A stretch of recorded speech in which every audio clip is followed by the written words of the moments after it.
Not every football legend is immortalized in the history books. Some leave an impact so profound that their absence is felt more than their presence. Gary Pallister was one such titan, a defender whose brilliance anchored Manchester United's rise to dominance in the early 1990s. Yet his name rarely echoes alongside the Premier League's most celebrated greats. In an era before ball-playing center backs became the norm, Pallister set the standard for defensive excellence.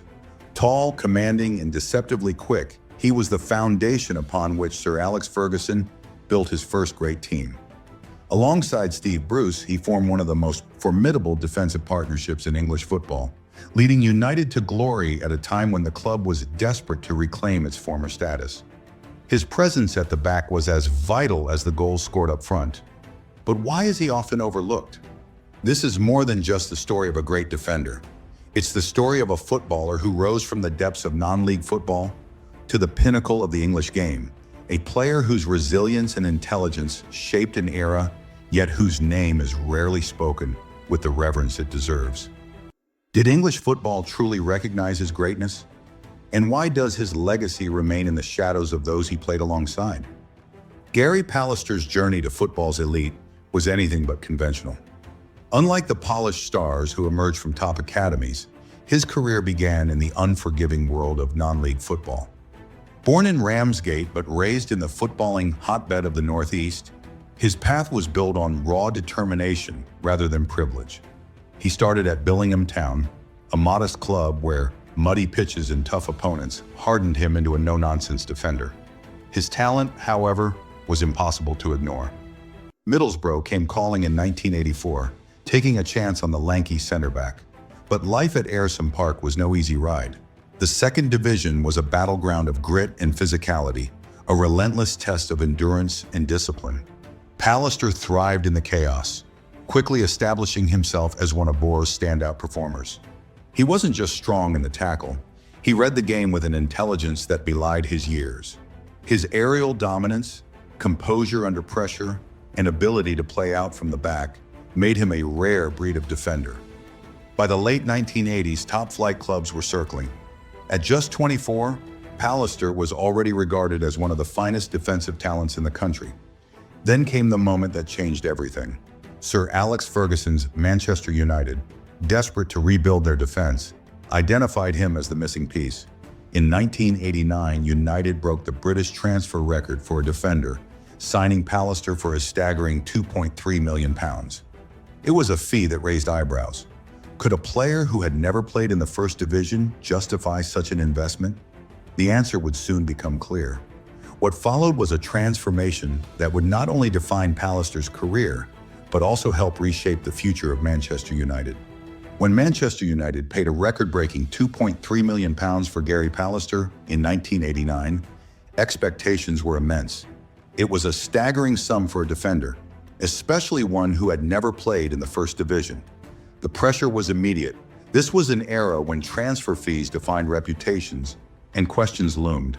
Could a player from the second division step up and anchor the defense of a club desperate to reclaim its former glory?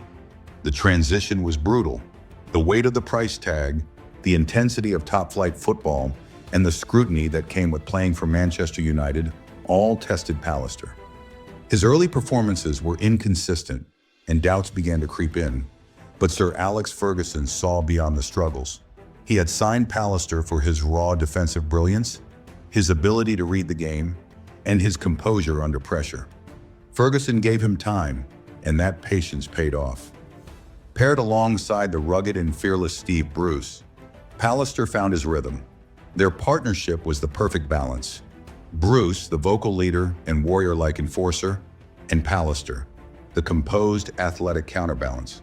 Together, they formed an unbreakable defensive duo that became the foundation of Ferguson's empire.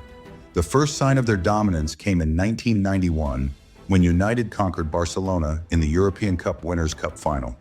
Up against Johan Cruyff's high-flying side, Pallister was immense, leading the defensive effort that secured United's first European trophy under Ferguson. But it was the dawn of the Premier League in 1992 that truly cemented his status.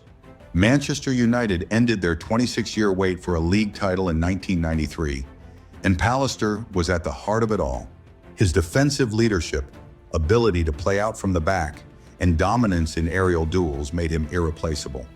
Over the next few years, he would guide United to title after title, winning the league in 1994, 1996, and 1997, as well as multiple domestic trophies. But despite his success, Pallister remained a quiet force in a team full of superstars. While Eric Cantona, Ryan Giggs, and Roy Keane took the headlines, he was the constant at the back, ensuring United's defensive solidity. His style wasn't flashy, and he didn't seek attention. He simply did his job, brilliantly, consistently, and without complaint. Yet the question remains, why is his name not etched among the greatest in Premier League history? Was it his quiet demeanor, the lack of highlight reel moments? Or was he simply overshadowed by the attacking brilliance around him? Whatever the reason, one thing is certain. Without Gary Pallister, Manchester United's early dominance under Ferguson would have been impossible. For all his contributions, Gary Pallister's legacy remains curiously understated. He was the backbone of Manchester United's first great side under Sir Alex Ferguson, a four-time Premier League winner, and a defensive pillar in one of English football's most dominant dynasties. And yet, his name rarely comes up when discussions turn to the greatest center-backs of the Premier League era. Perhaps it was his humility. Pallister never sought the limelight. He wasn't a charismatic captain like Roy Keane, nor did he have the larger-than-life aura of Eric Cantona. His brilliance wasn't in flashy last-ditch tackles, but in his ability to make defending look effortless. He anticipated danger before it arrived, positioned himself with intelligence, and neutralized threats with composure. In many ways, his effectiveness worked against him. He was so reliable, so consistent, that he was often taken for granted. His impact, however, is undeniable. Ferguson's United wouldn't have conquered English football in the 1990s without Pallister's defensive stability. His partnership with Steve Bruce remains one of the most formidable in Premier League history, a duo that embodied resilience, leadership, and an unbreakable bond. Even after his United career ended in 1998, Pallister's influence endured. He returned to Middlesbrough, the club where it all began, to help guide them into the new millennium. Injuries plagued his later years, and he retired quietly in 2001. No grand farewell, no extravagant tribute, just a footballer who had given everything to the game. Yet for those who played alongside him, his greatness was never in doubt. Ferguson once described him as a Rolls-Royce defender, graceful, powerful, and utterly reliable. Those who watched him closely knew his value, even if the history books don't always reflect it. So, was Gary Pallister truly appreciated? His silverware, his role in shaping Manchester United's dynasty, and the respect of his peers say yes. But in the grand narrative of football, where attacking brilliance overshadows defensive mastery, his name deserves to be spoken louder. He wasn't just a great defender, he was a cornerstone of an era, a player whose quiet excellence helped build one of the greatest teams in football history. Football is often unkind to those who do not demand attention. It celebrates the scorers, the entertainers, the players who bring stadiums to their feet. Defenders, particularly those who operate with quiet efficiency, are often overlooked. Gary Pallister was one of them, a player whose influence was immense, but whose recognition never matched his contributions. He played in an era before statistics could quantify a defender's brilliance.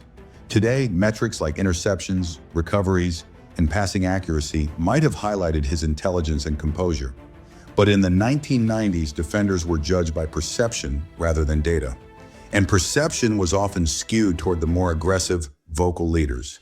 Pallister, despite being just as crucial, was rarely at the center of those conversations. The Premier League's greatest center-back list seldom mention his name. His defensive partner, Steve Bruce, eventually found recognition through his managerial career. Others, like Tony Adams and John Terry, became iconic figures for their clubs. Even players Pallister influenced, such as Rio Ferdinand and Nemanja Vidic, are held in higher regard. But was he any less important? Consider his impact. Without him, Ferguson's Manchester United might not have dominated the early Premier League years. His ability to bring calmness to the backline, marshal defenses, and win crucial battles in the air made United formidable. He was the foundation on which a dynasty was built. Perhaps the real testament to his greatness is the void he left. When he departed Manchester United in 1998, Ferguson struggled to find a replacement of equal reliability. It wasn't until the arrival of Jaap Stam that United once again had a defensive leader of his caliber. Despite the lack of mainstream acclaim, those who truly understand the game recognize Pallister's legacy. He was a defender ahead of his time, graceful, tactically astute, and unwaveringly consistent. He didn't need the spotlight. His football spoke for itself. But should history have done more to celebrate him? Did English football fail to give him the status he deserved? Time has a way of rewriting narratives, and perhaps it's time Pallister's greatness is finally acknowledged. Football is a game of legacies. Some are written in golden letters, celebrated through highlight reels and endless tributes. Others, like Gary Pallister's, remain quietly woven into the fabric of history, unseen by many, yet undeniable in their impact. His name may not command the same reverence as those he played alongside, but his influence remains etched in Manchester United's transformation from hopeful challengers to serial winners. Pallister was never one for personal accolades. He didn't crave the limelight, nor did he seek validation. He simply played the game the right way, intelligent, composed, and unwavering in his commitment. His teammates knew his worth, his managers trusted him, and the trophies he helped secure stand as the ultimate evidence of his greatness. Yet time has a way of dimming the brilliance of those who refuse to shout for attention. As new generations of football fans emerge, how many truly understand the role he played? How many know that Manchester United's dominance in the 1990s was built on the foundation of defenders like Pallister, players who ensured that attacking brilliance could flourish, that trophies could be won? Perhaps his story is a reminder of football's unsung heroes, those whose contributions may not make headlines but are indispensable to success. Recognition may have eluded him in the grand narratives of English football, but for those who watched him, who played beside him, and who truly understand the game, Gary Pallister was nothing short of a legend. The question remains, should football history do more to honor him? Or is his legacy destined to remain one of silent greatness, appreciated only by those who truly saw what he brought to the game? The story of Gary Pallister is one of quiet excellence, the kind of greatness that doesn't demand attention but commands respect. His legacy may not be adorned with personal accolades, but it is immortalized in the foundation of Manchester United's success. If you appreciate deep dives into football's most underrated legends, there's more to come. Subscribe and stay with us as we continue to uncover the hidden stories of football's past. Because every legend, no matter how silent, deserves to be heard.